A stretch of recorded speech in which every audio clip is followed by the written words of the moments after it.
Muito bem, a gente vai começar aqui uma aula ou uma fala sobre educação permanente em saúde.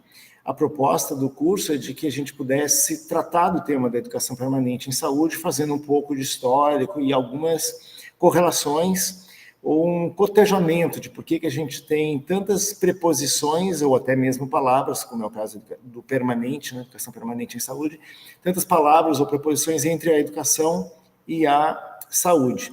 Esses conceitos, ou essa aproximação, esse encontro educação-saúde, contém aí uma história.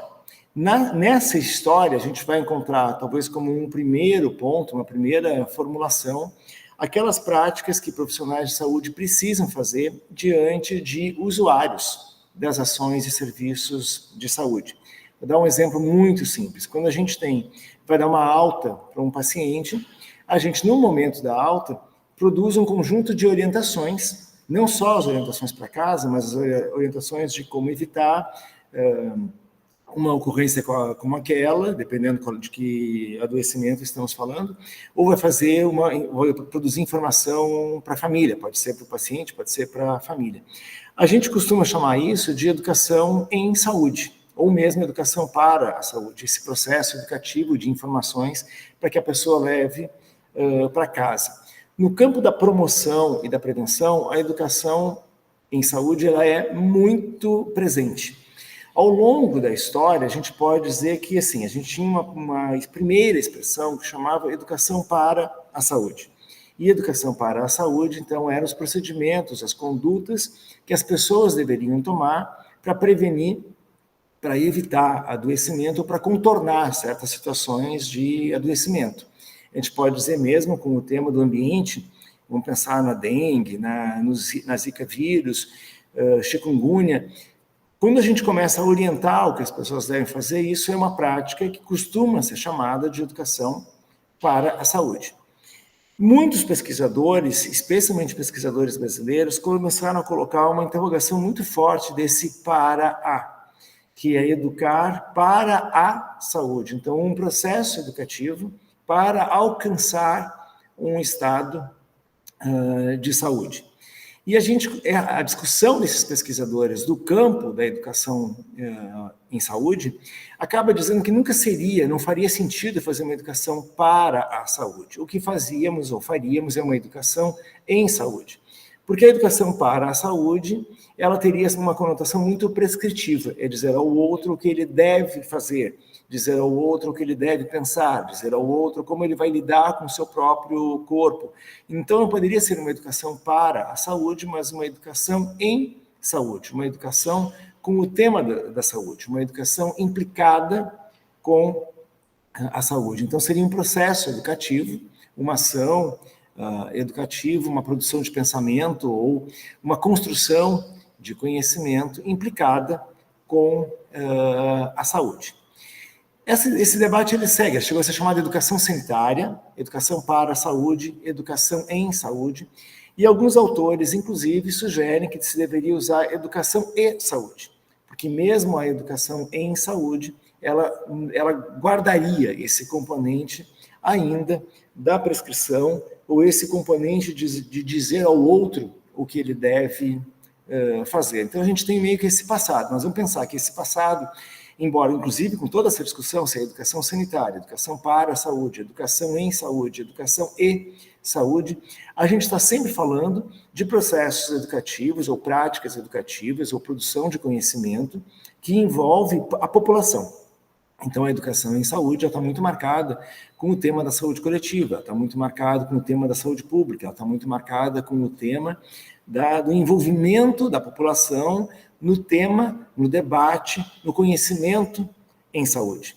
Mas a gente também faz uma educação em saúde que não é essa, que é a construção do conhecimento com a população, mas é a da formação de profissionais.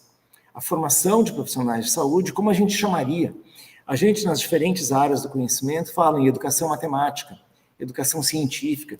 Quando a gente fala de educação matemática, a gente está falando do ensino de matemática na escola, do ensino de matemática na universidade. Quando a gente fala de educação científica, a gente está falando da educação em ciências, da educação da área de conhecimento chamada ciências na escola, ou mesmo podemos pensar na pós-graduação, a educação científica, que é a apropriação dos conhecimentos científicos.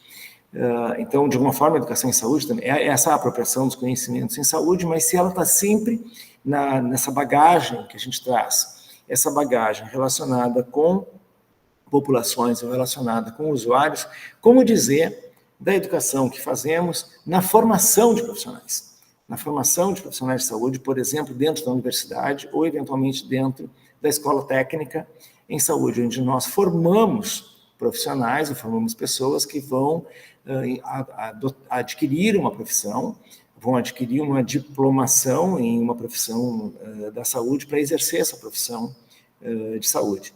A gente fala educação médica, educação em enfermagem, educação em psicologia, educação odontológica, ensino odontológico, ensino médico, ensino de enfermagem, mas a saúde não é as profissões, a saúde é maior do que as profissões. Então, qual seria a palavra para colocar aí?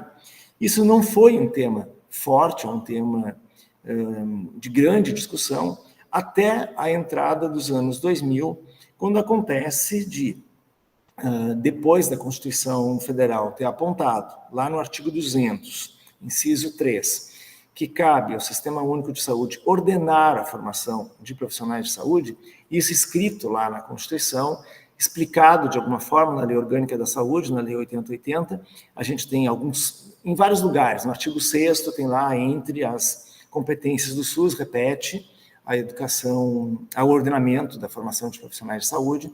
No artigo 27 da Lei Orgânica, a Lei 8080, isso vai ser um pouco mais detalhado, dizendo que há necessidade de formular e executar uma política de formação. Nós poderíamos usar a palavra formação em saúde, mas mesmo a formação em saúde, ela não dava conta de pensar que as práticas educativas são maiores do que a formação de profissionais. Então, elas envolvem esse componente aí com a população, elas envolvem o componente com a formação de profissionais na graduação, na pós-graduação, na educação profissional de nível técnico.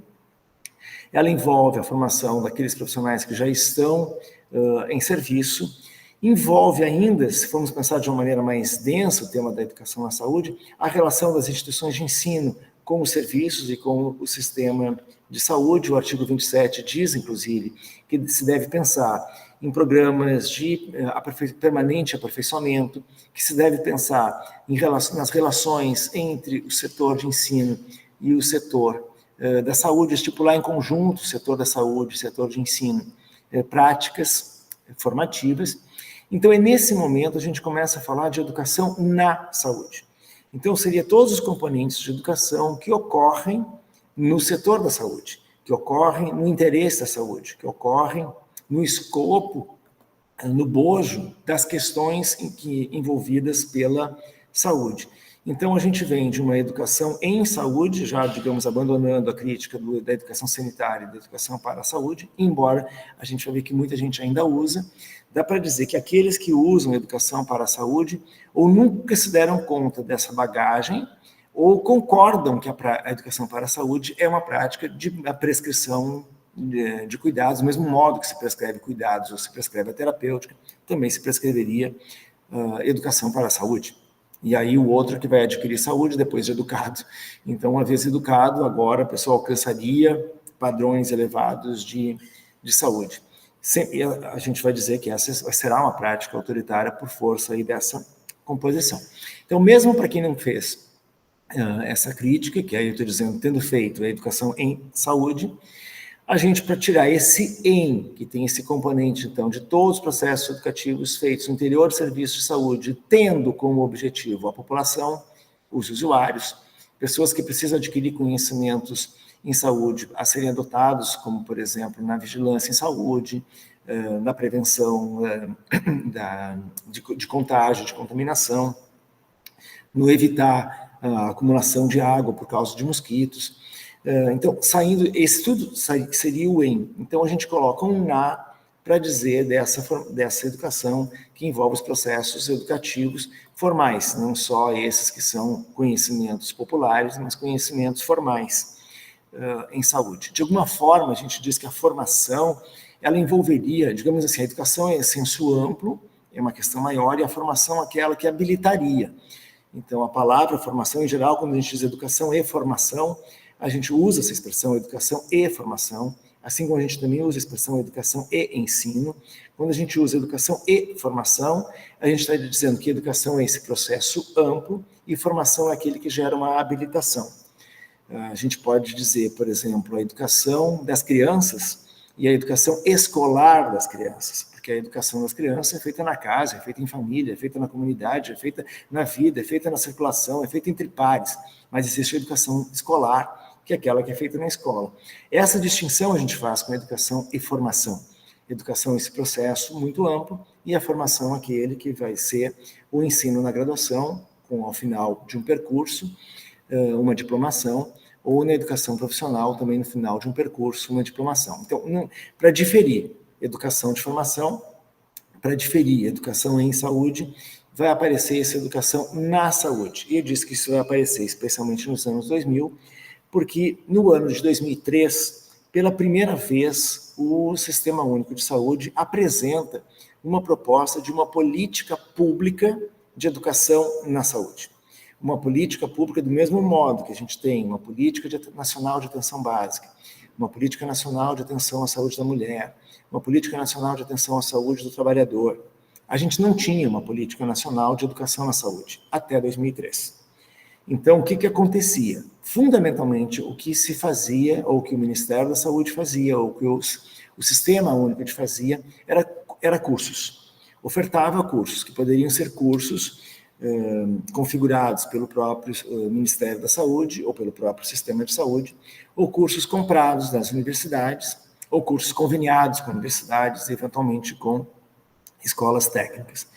Todo o processo de formação, de profissionalização do nível médio, que é um processo extenso, é um processo longo, é um processo que passou pelo projeto Larga Escala, passou pelo, como chamava, não era Proformar, agora esqueci o nome.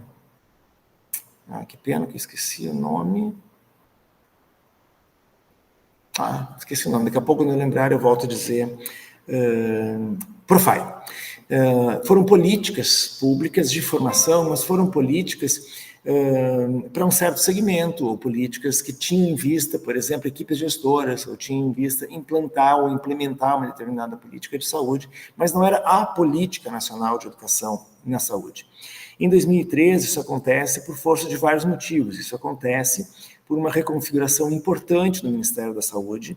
Houve toda uma reconfiguração do Ministério, tudo que era atenção à saúde foi juntado em um lugar, e tudo que era formação, ou treinamento, ou curso, foi juntado também em um só lugar, mas nesse momento, então, se apresentou para o país um conceito de educação na saúde.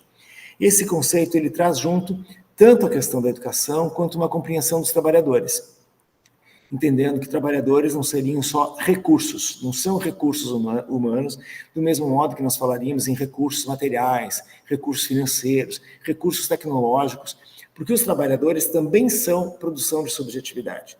Eu quero dizer com produção de subjetividade, não basta fazer um concurso e aquele concurso prevê um determinado perfil de trabalhador. Nós não temos garantia alguma que vai chegar, ou que vai passar, ou que vai ser aprovado nas vagas que o concurso oferece, o melhor profissional para estar naquele lugar. A gente pode ter se preparado para um concurso e passar no concurso.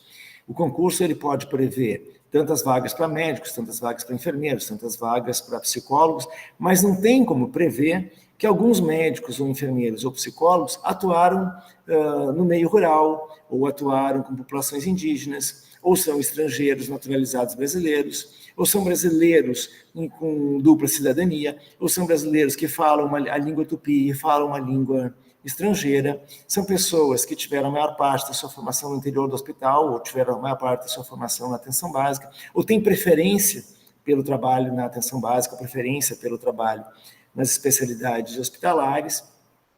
A gente não tem como prever que a pessoa, qual é a faixa etária que a pessoa vai ter quando ela faz o concurso, todos os ambientes de trabalho por onde ela já esteve ou já atuou antes de ter sido aprovada naquele concurso. Com esse exemplo, eu quero dizer que cada um de nós chega num posto de trabalho com bagagens muito diferentes, com habilidades muito diferentes, com sensibilidades muito diferentes. Quando eu dei o exemplo da língua, eu vou trabalhar, por exemplo, passei no concurso, vou trabalhar numa unidade básica que está na fronteira, por exemplo, com aqui a América Latina, e a gente vai ter uma população que fala espanhol e que eventualmente mora no Brasil ou que vem frequentar os serviços de saúde no Brasil, terá mais habilidade de comunicação com essa população, aquele que domina o idioma espanhol do que aquele que não domina, mas o concurso para que a gente possa prover esse posto de trabalho não tem como saber. Então, mas a gente, quando trabalha, sabe. A gente, quando trabalha, vai chamando qual é o colega que consegue lidar melhor com aquilo, qual é o colega que sabe lidar com uma pessoa que está agitada, qual é o colega que sabe lidar com uma pessoa em sofrimento psíquico, qual é o colega que sabe lidar com uma criança. A gente sabe muitas vezes crianças vou dar um outro exemplo, crianças com medo da vacina, da sala de vacinas, e a gente tem um dentista acostumado a lidar com a criança no consultório, por todos os equipamentos que usa, e consegue lidar muito mais facilmente com esse medo da criança para contornar essa situação. Então, essas são habilidades que nós temos e que nós podemos dispor dessas habilidades quando a gente chama equipe. Então, a gente não é um recurso, a gente é esse conjunto de circunstâncias, de habilidades, de potências, de competências, qualquer palavra que a gente pode usar. Então, quando a gente apresenta uma política nacional de educação na saúde, a gente está rompendo com o conceito de recurso, usando o conceito de trabalhador. Então, a gente também está admitindo que um profissional, uma vez com um diploma na mão, ele está certificado para algumas habilidades, não todas as que são necessárias para o ambiente de trabalho. Então, ele precisa seguir o seu processo, eu disse antes que são processos de subjetivação, ele precisa seguir o seu processo de formação, que não é a formação com mais e novos títulos.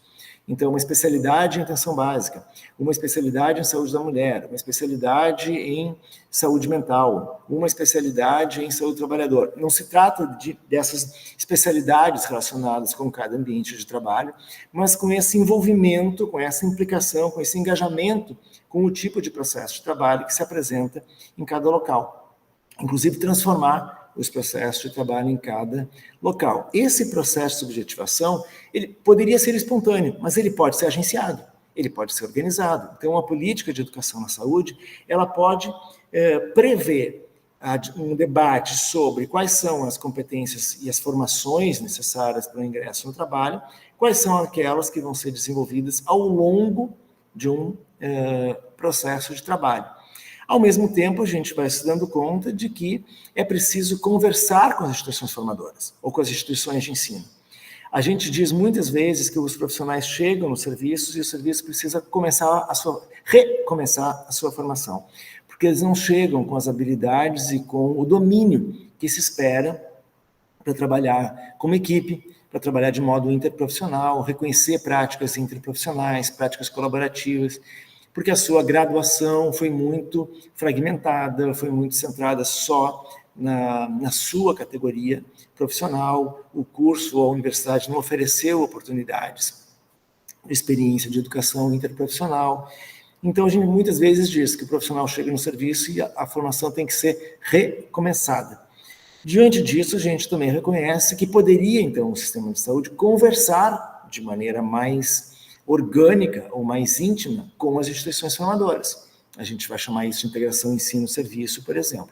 Também conversar com os movimentos sociais, na medida em que se deva compreender necessidades em saúde e não só currículos em saúde. Então, a gente ainda agrega integração ensino-serviço comunidade. Mas a gente também reconhece que muitas vezes práticas não modificam porque é preciso incidir em práticas de gestão. E aí a gente já reconhece a conexão da educação com a governança em saúde.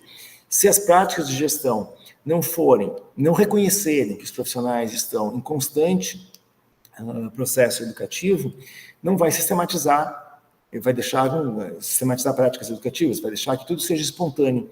Só que no que tudo seja espontâneo, digamos, o espontaneísmo pode ser favorável ou pode ser desfavorável. Quais são as experiências de cada equipe, as experiências de cada local, o que precisaria ser transformado num determinado tipo de hospital, ou transformado num determinado tipo de unidade básica de saúde, ou em determinado centro de especialidade, ou centro de convivência, ou numa academia da saúde. Quem enxerga que tudo isso está em rede, que não deveríamos pensar um sistema em forma de pirâmide, com referência e contra-referência, mas um sistema em forma de rede, um sistema com linhas de cuidado em que todos cuidam e todos conhecem as práticas uns dos outros, as coisas que eles parecem muito utópicas, e a gente percebe o quanto não são utópicas quando a gente tem o relato de experiência, de como aconteceu, como foi viabilizado. Toda essa introdução, então, é um percurso para dizer de uma crítica à educação para chegar à educação em saúde, a revisão de que não só a educação em saúde, mas uma educação na saúde, e uma formulação, então, de uma política nacional de educação, que então passou a ser Política Nacional de Educação na Saúde. Mas, no caso brasileiro, nós fizemos uma inflexão muito particular, porque ao mesmo tempo que nós apresentamos uma Política Nacional de Educação na Saúde, e ela chamava Educação e Formação, Educação e Desenvolvimento de profissionais e trabalhadores de saúde, a gente colocou 2 pontos, caminhos da educação permanente em saúde. Por que apareceram esses 2 pontos, caminhos da educação permanente em saúde? Porque então aí sim a gente tem uma outra escolha. Não só se trata de reconhecer a educação na saúde, mas desejar que essa educação na saúde funcione como educação permanente em saúde. O que isso quer dizer, então? Um ponto número 1 é romper com as barreiras entre existe um lugar do ensino, que é a escola ou a universidade, e existe um lugar do serviço, que é o sistema de saúde, e o ensino está de um lado e do outro estão as práticas. O que a gente reconhece é que o ensino está em todos os lados, a educação está em todos os lados. Tem uma bagagem, essa educação permanente em saúde, que vale a pena compartilhar. A gente usa essa expressão educação permanente em saúde com uma bagagem que é uma bagagem da França, a gente pode dizer que é uma bagagem francesa. A primeira vez que essa expressão ela vem, educação permanente em saúde, ela vem para dizer que a educação não se faz só na escola para as crianças, não se faz educação somente para crianças, educação formal não se faz somente para crianças e não se faz somente na escola. Se pode fazer a educação de adultos, se pode fazer a educação compartilhando o tempo comunidade com o tempo escola, o tempo serviço com o tempo escola. Por isso a educação seria permanente, a educação seria ao longo de toda a vida. Essa é uma expressão que às vezes é a tradução para educação permanente em saúde, e ela é em diferentes ambientes. Essa formulação, esse debate deu origem à educação de adultos, ou à educação de jovens e adultos, deu origem à formação que a gente chama da pedagogia da alternância, a educação que é no tempo comunidade, no tempo escola. Então, tem uma formulação aí. Depois, num outro tempo, isso é anos 60, e é na Europa, e isso deu origem, então, a um debate muito relevante na educação, especialmente na educação, pensando o campo da educação, que é o conhecimento escolar, reconhecendo, então, que é possível fazer a construção do conhecimento escolar também com adultos, também com jovens, também em diferentes ambientes, inclusive o ambiente de trabalho. Mas acontece num outro tempo histórico, especialmente nos anos 80, a gente tem o aparecimento, especialmente no Brasil, mas Brasil e América Latina, do conceito de educação popular em saúde, marcadamente com a formulação de Paulo Freire. A educação popular freiriana é uma educação que diz que o conhecimento ele não é transmitido, o conhecimento é necessariamente compartilhado. Então, o conhecimento requer uma troca, ele requer um entrelaçamento, ele requer um intercâmbio de conhecimentos formais ou de conhecimentos escolares com conhecimentos da vida ou com conhecimentos populares. Uma educação popular em saúde, ela precisaria problematizar os saberes que dispomos, ela precisaria problematizar os conhecimentos que temos, e diante dessa problematização de saberes e de conhecimentos, é que a gente elevaria os padrões de conhecimento, de domínio, de consciência da informação. E na América Latina, essa ideia acabou ganhando um lugar muito importante com uma autora, estou pensando que eu não citei nenhum autor, agora estou procurando aqui o nome, Pierre Furtet, que é o autor francês, e está me falhando agora o autor da Pedagogia da Alternância, Espero que o curso aí vocês como autônomos possam procurar, inclusive.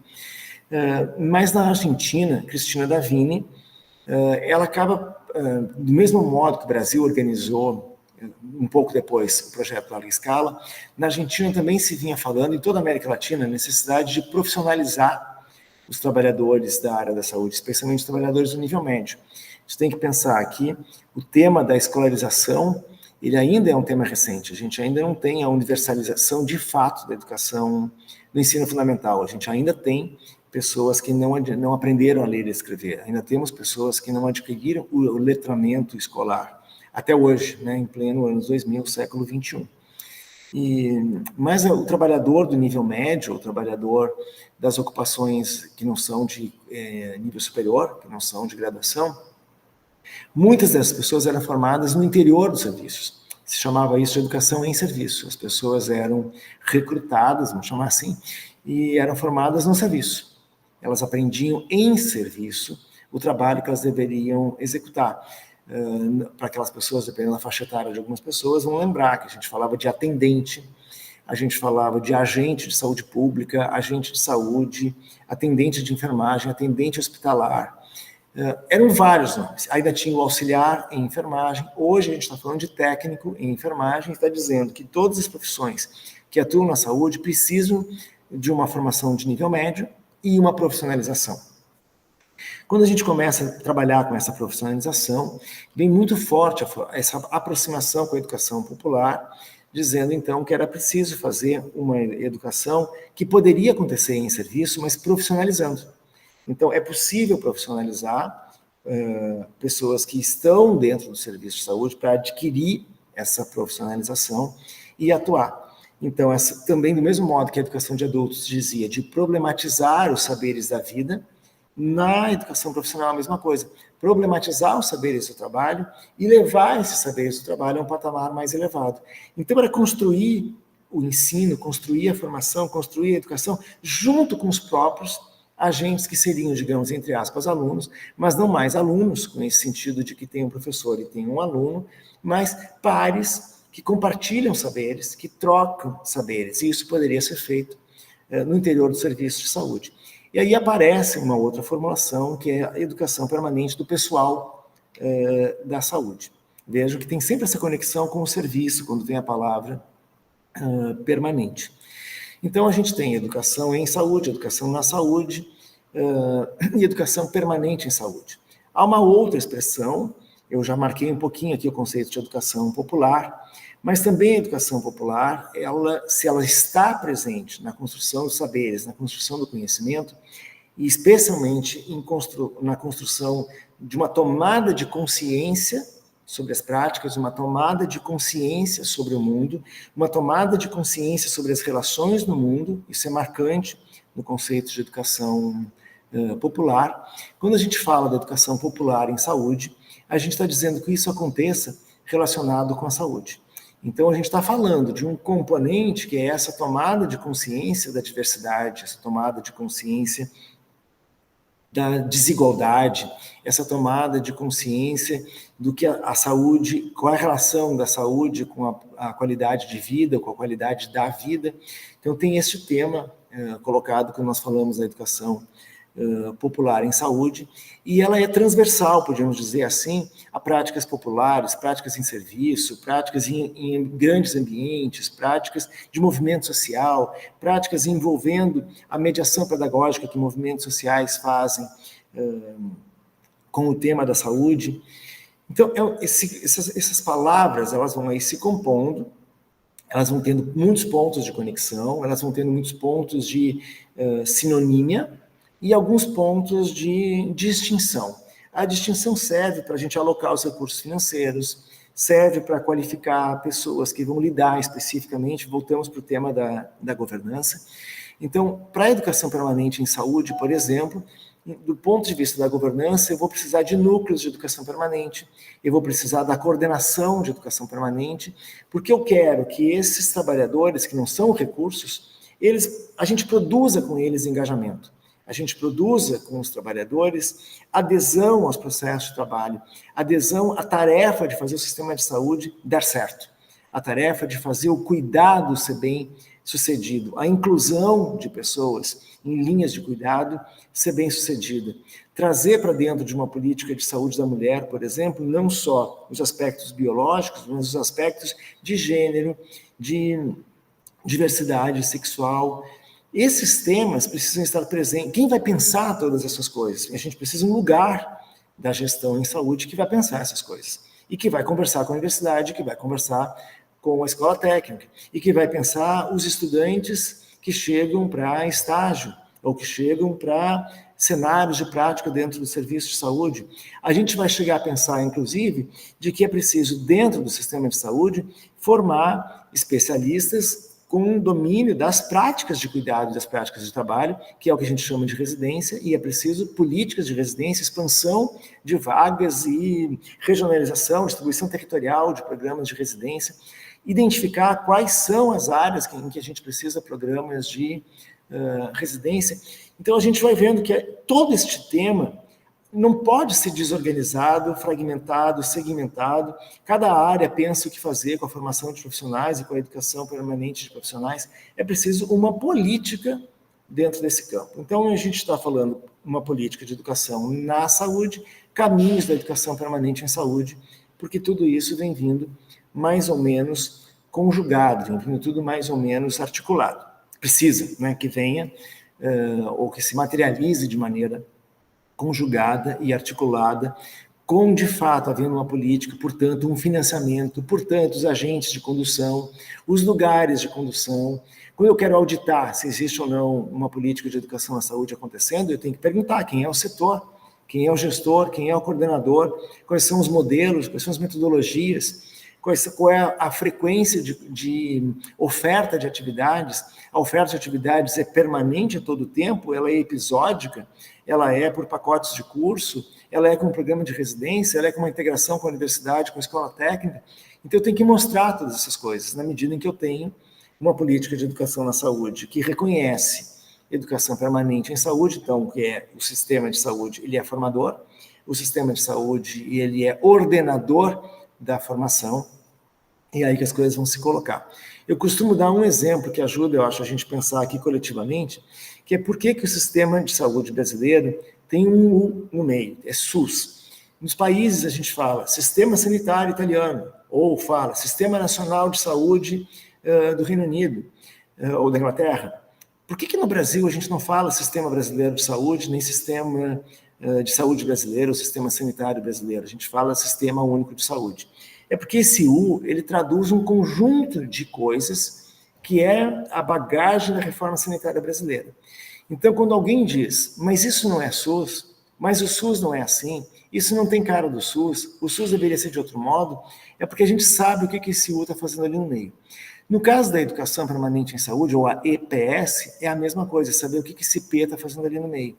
O que esse P está fazendo ali no meio? Não pode ser cursos fragmentados, não pode ser um olhar de trabalhador como se fosse recurso, não pode ser capacitação e treinamento uma atrás da outra, é preciso pensar processos de subjetivação, processos cognitivos, processos formativos, processos de implicação do sistema de saúde com a construção de práticas e com a construção de trabalhadores, com o desenvolvimento de trabalhadores, para que estejam por dentro do sistema de saúde com mais protagonismo e com mais presença e com mais invenção ou mais criação de práticas. Então, esse P, ele entra ali para tudo isso. E quando a gente diz, mas isso não é uma educação permanente, é porque a gente está dominando essa referência.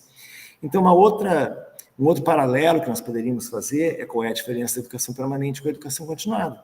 É que a educação continuada é esse conjunto de cursos que a gente oferece. A pessoa faz um curso de graduação e depois faz uma especialização, depois faz um mestrado, depois faz um doutorado, ela assina revistas, ela vai a congresso, ela vai à jornada, é uma continuidade, é um contínuo formativo, ok? Existe esse contínuo formativo, mas o permanente já não vai tolerar só o contínuo, porque precisa desse laço com as práticas, precisa esse laço com o compromisso, precisa esse laço com a transformação dos modos de estar no serviço de saúde, que demandará equipe, demandará processos de gestão, de formação, de atenção, de participação. A gente usou uma expressão, construiu uma expressão para ajudar a compreender a educação permanente em saúde, que é o quadrilátero da formação. O quadrilátero da formação, os 4 vértices de um quadrilátero da formação é atenção, portanto, mudar as práticas clínicas, formação, mudar as próprias práticas de ensino, participação, ter esse encontro com movimentos sociais, com necessidades sociais em saúde, não só com doenças, a escuta direta da população, e o que me faltou? A atenção, e a gestão. E a gestão, que é, então, os processos gestores que envolvem conduzir uma dinâmica de trabalho, fazer as redes funcionarem como redes, alocar financiamento, alocar o dimensionamento de pessoal, para não parecer que basta um treinamento e as práticas se modificam. Não basta um treinamento, as práticas se modificam. Esse processo é muito mais complexo do que isso. O que não quer dizer que treinamentos não sirvam ou não sejam úteis, ou que o conhecimento de uma pesquisa recente, se tem acesso a uma pesquisa recente, e se domine o que uma determinada pesquisa oferece. Na Covid, a gente viu esse processo andando junto. Tinha pesquisa todo dia, que precisa chegar nos serviços todo dia.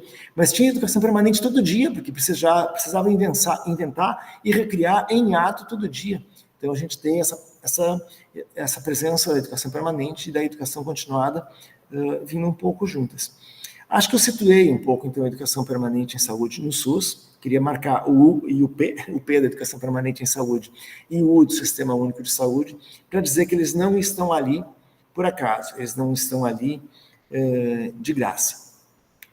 A gente vai apontar que para uma política de educação permanente em saúde, então, a relação com as instituições formadoras é necessária, o acolhimento de estudantes é necessário, a configuração adequada dos cenários para estágios ou cenários de prática precisa ser pensada pelo sistema de saúde.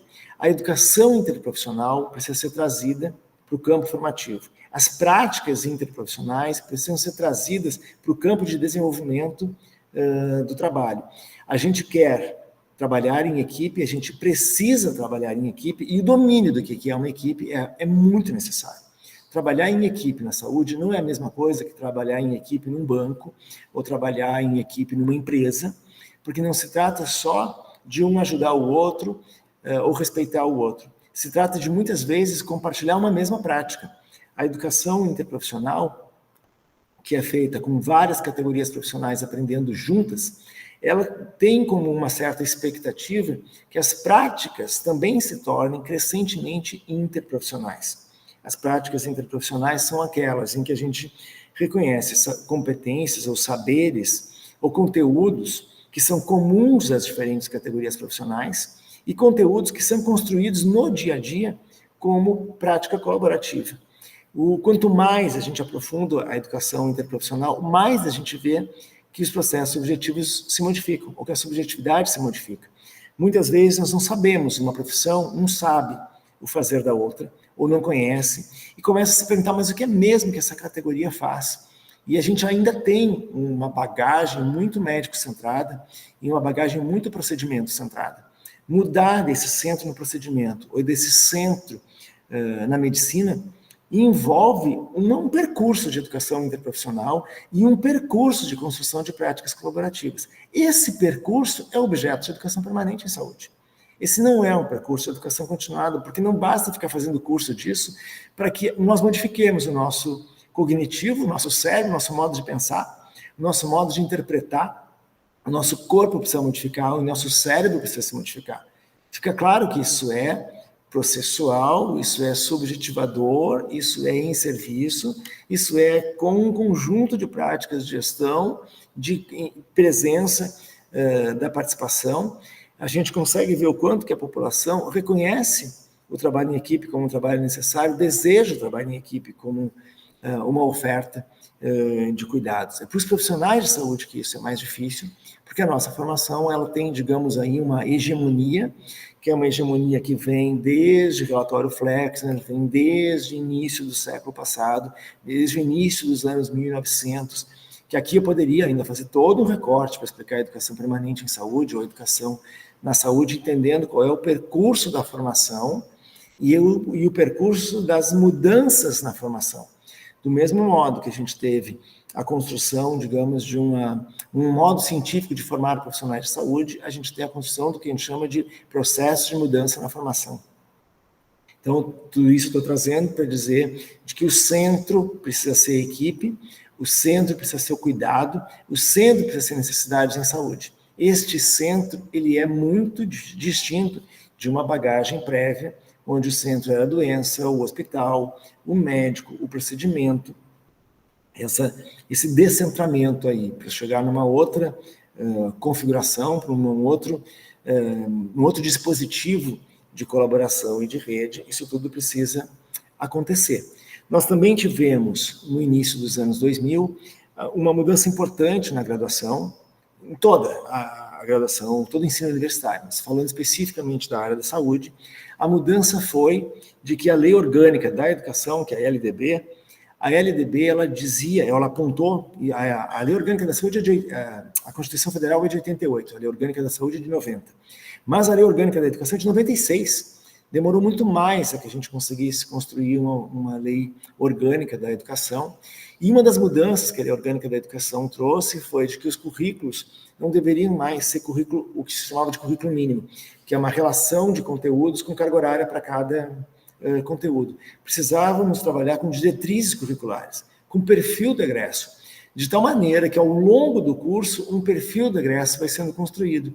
E quando chegamos ao final do curso, próximos do final do curso, se esse perfil de egresso ainda não está construído, a gente ainda tem o estágio curricular para construir. A gente ainda tem a entrada nos serviços para construir esse perfil do egresso. Quando antes, com a noção de currículo mínimo, frequentou aquele conteúdo com aquela carga horária, assunto superado. Frequentou tal conteúdo com tal carga horária, assunto superado. Então, quem é o profissional que chega lá no fim? Mas, de alguma forma, a gente pode dizer que essa teoria modificou e não as práticas do dia a dia modificaram. Então, a gente tem a tarefa de fazer essa modificação. E o sistema de saúde, que é o cenário, que é o interessado, precisa favorecer a que as diretrizes curriculares, neste seu componente de inovação, possam ser materiais. E aí o sistema de saúde, dentro da Política Nacional de Educação na Saúde, trouxe o Pró-Saúde, trouxe o PET Saúde e trouxe também as residências, que aí é um pós-graduação, depois de formados. Mas a residência também é uma outra coisa um pouco difícil de entender, ela faz parte da Política Nacional de Educação na Saúde, ou de Educação Permanente em Saúde, porque a residência ela não é a formação de uma especialidade, ela é a formação aprimorada do trabalhador do sistema de saúde. Então, as residências precisam enfocar muito o cuidado, a rede, a integralidade, a interprofissionalidade. As residências precisam enfocar essas coisas, que a residência vai ter menos margem de implementar, porque é por curso, mas a residência totalmente dentro do serviço. São 2 anos com 80% da carga horária dentro dos serviços. Não é 80% de carga horária só assistencial, é 80% de carga horária dentro do serviço. Quando eu digo que não é só assistencial e dentro do serviço, eu quero fazer uma distinção, tá? Porque muitas vezes se pensa que a carga horária de 80% é no exercício da clínica. Não é no exercício da clínica, é no exercício das práticas dentro dos serviços de saúde. Quando eu participo de uma reunião de conselho, isso não é teoria, isso é prática. Quando eu participo de uma reunião de linha do cuidado, não é teoria, é prática. Quando eu estou numa ação gerencial, não é teoria, é prática, é tudo prática de trabalho.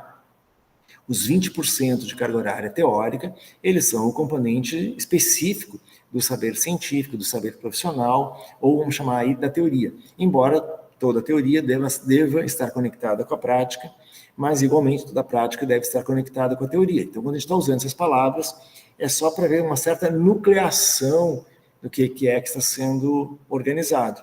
E é importante reconhecer que 80% então de prática não é só atendendo pessoas doentes, exercendo procedimentos, habilidades clínicas.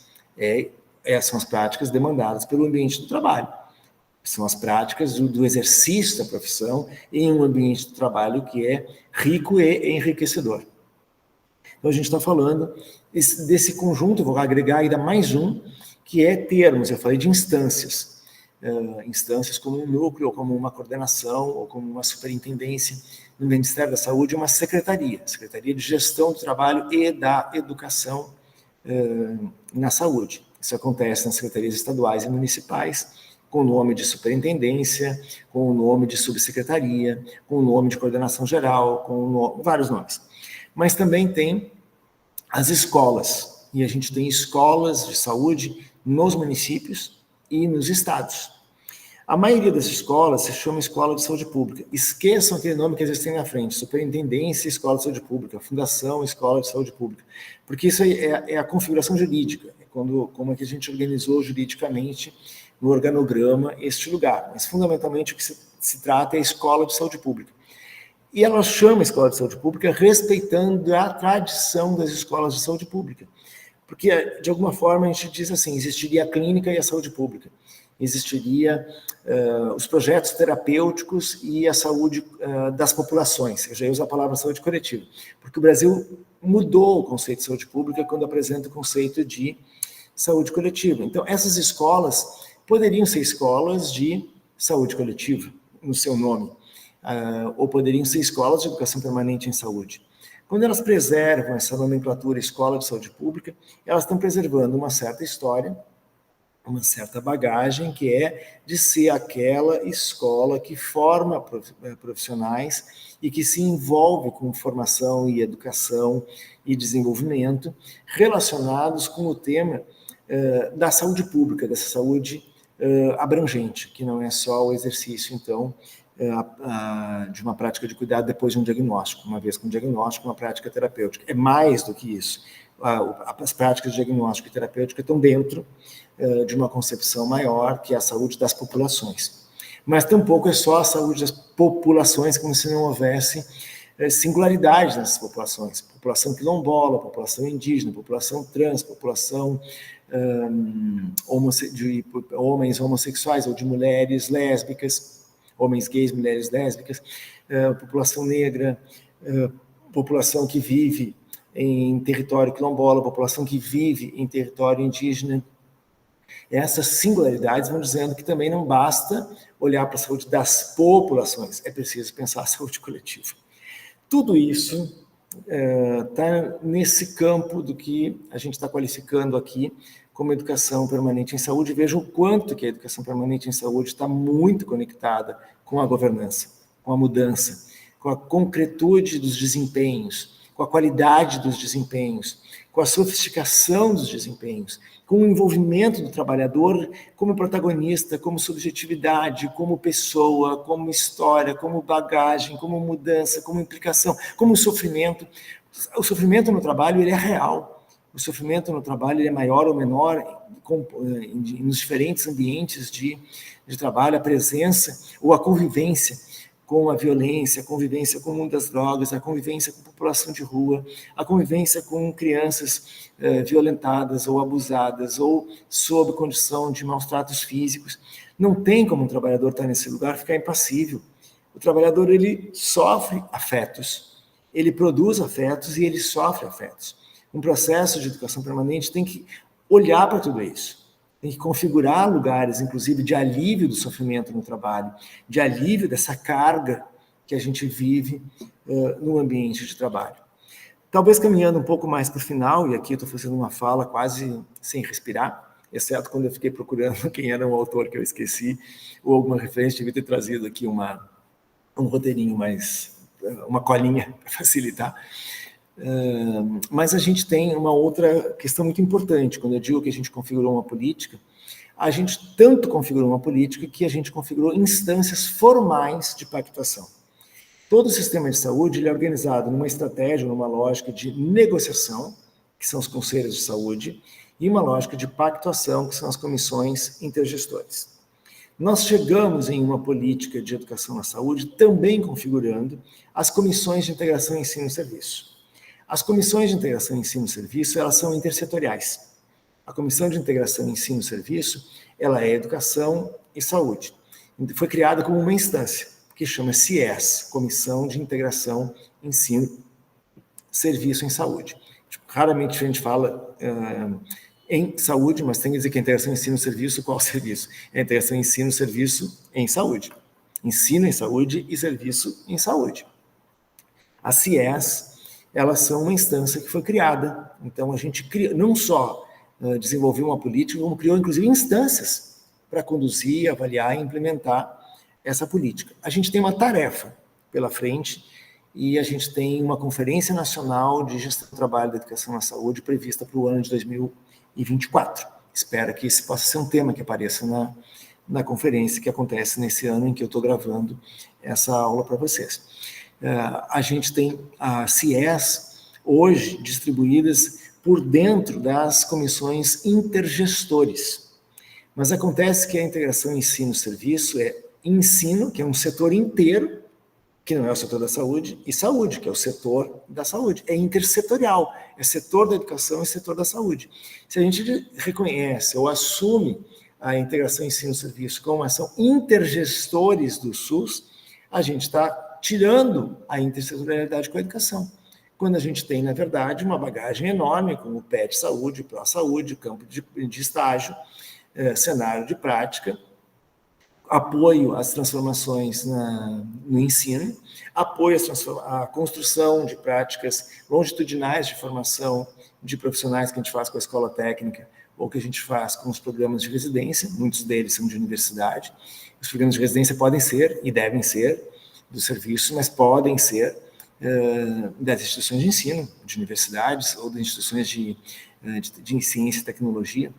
Então, a gente faz aí integração. Então, a gente tem um tema para pensar. A instância está criada, maravilha, excelente, isso é muito nobre, é um reconhecimento de que a educação à saúde está fazendo parte da política pública de saúde, mas é importante que a gente mostre o quanto que isso é intersetorial. Isso não é intergestores do SUS, é intersetorial, é junto com o gestor da educação, tal como está lá no artigo 27 da Lei Orgânica da Saúde. Para concluir, eu estava lembrando que... eu falei dessa instância, CIES, tem uma outra instância, que é a CNRMS, mais a CNRMS do que a CNRM. CNRM é a Comissão Nacional de Residência Médica, CNRMS, Comissão Nacional de Residência Multiprofissional em Saúde. É bom a gente saber que as residências, elas não são do MEC, elas são intersetoriais, saúde e educação. Quem regula a formação em residências não é o CNE. Toda a educação nacional ela é regulada pelo Conselho Nacional de Educação e implementada pelo órgão gestor, pelo setor gestor, que é o Ministério da Educação. Mas quem constrói a prova de diretrizes é o CNE. Quem constrói as regras de avaliação da pós-graduação em estrito sensu e da pós-graduação lato sensu é o CNE. No caso da pós-graduação em estrito sensu, aprovados os programas de pós-graduação em estrito sensu no CNE, eles são depois avaliados por uma instância ligada ao MEC, que é a CAPES. A graduação, uma vez aprovados no CNE, são implementados por uma instância ligada ao MEC, que é o INEP. No caso das residências, o CNE não opina absolutamente nada e o órgão de execução, não tem nenhum órgão de execução indicado do tipo CAPES ou INEP. Quem faz todo esse trabalho é a Comissão Nacional. A Comissão Nacional de Residência Médica, ela foi criada em 79. Então, ela foi criada dentro do MEC, ela foi criada como uma estrutura do MEC. Então, ela é uma estrutura de gestão do MEC, embora ela, a comissão, é que é reguladora. Mas como uma instância que é do MEC, neste sentido, se diz que é o MEC que faz. Mas, de qualquer forma, não é o MEC que faz, é essa instância que foi criada dentro do MEC. Já a CNRMS, ela é intersetorial. Ela foi criada depois do SUS, ela foi criada em 2005. E aí ela já foi criada dizendo que essa é uma competência intersetorial. Então, primeira coisa a pensar, não é CNE, é a CNRMS que faz as diretrizes, e que estrutura a avaliação, e que estrutura o acompanhamento. Ela está no MEC, mas ela não é do MEC, porque ela é intersetorial. Então, veja que tem uma diferença, dizer que é do MEC ou dizer no MEC. Né? Então, para entender as residências colocadas aí. Bom, caminhando para uma finalização com esse tema, não sei quanto tempo eu já estou abordando com vocês o tema da educação na saúde, educação permanente em saúde, a gente poderia resumir que o conceito principal de educação permanente em saúde é uma educação que rompe com a fragmentação ensino-serviço para fazer aí uma interseção ensino-serviços de saúde. A educação permanente está nesse bojo, nessa intersecção, que vai desdobrar práticas para as instituições de ensino e vai desdobrar práticas para o setor da saúde. ela está fortemente implicada com o conceito de trabalhadores e desenvolvimento do trabalho e dos trabalhadores. O grande objetivo da educação permanente em saúde é ampliar o conhecimento, que não é o conhecimento formal, é o conhecimento vivo, é o conhecimento do trabalho, é o conhecimento no encontro com os usuários. A palavra encontro é uma palavra forte aí, porque os processos de mudança dessa formação, eles são resultantes de encontro, eles são resultantes dessa proximidade, dessa forte proximidade trabalhador ou serviço com população e movimento social. Os movimentos sociais, eles são formuladores de conceitos. Às vezes a gente pensa que só quem produz conceito é a ciência formal. A gente tem conhecimento construído e configurado nos movimentos sociais. Hoje, quando a gente quer mudar práticas de cuidado, por exemplo, de saúde da população negra, ou modificar práticas de cuidado de saúde da mulher, é melhor conversar com os movimentos de mulheres, é melhor conversar com o movimento negro, para que a gente compreenda melhor. A mesma coisa, populações indígenas, e por aí vai. Então, a gente também tem, nesse conceito aí da educação permanente, essas noções. E o objetivo que eu dizia, então, é o objetivo de qualificar o desfecho, de qualificar o resultado, de tornar o sistema de saúde um sistema de saúde vivo, sempre atual. O sempre atual não é porque os trabalhadores, os gestores, leram as pesquisas mais recentes. É sempre atual porque é sempre aqui e agora.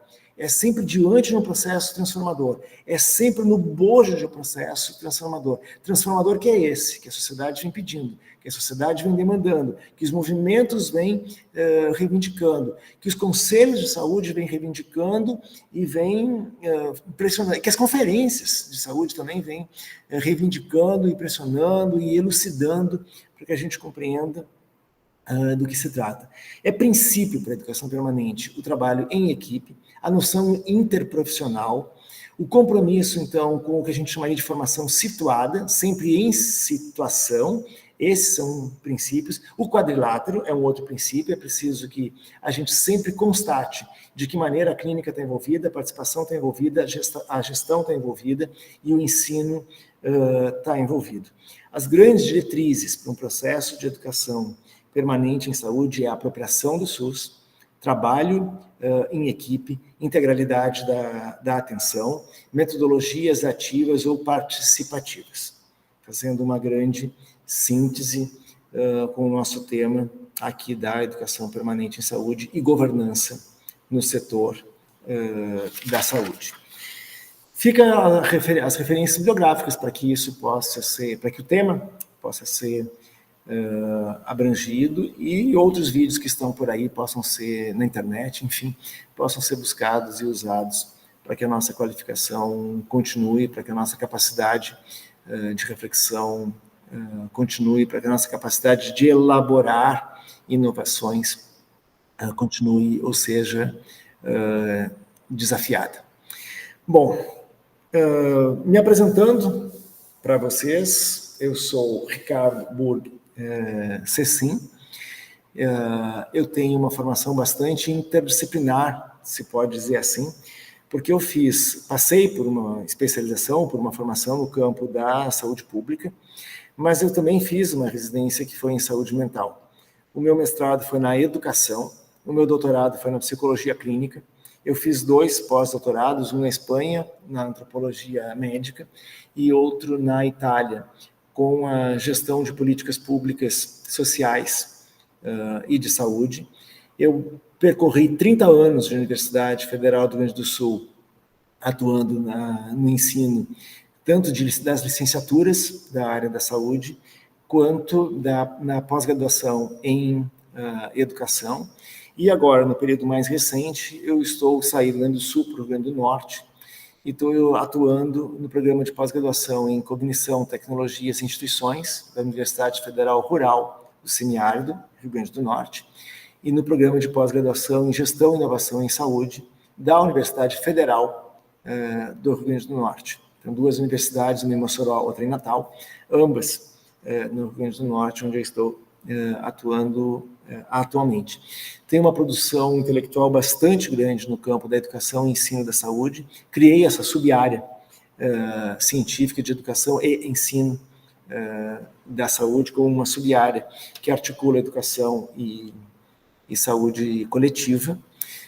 Sou um dos autores importantes para o tema das residências em saúde, porque fiz parte da construção da lei que criou a residência multiprofissional em saúde, desenvolvi na minha universidade o conceito de residência integrada em saúde e venho propondo esse conceito de residência integrada em saúde para os diferentes programas de residência.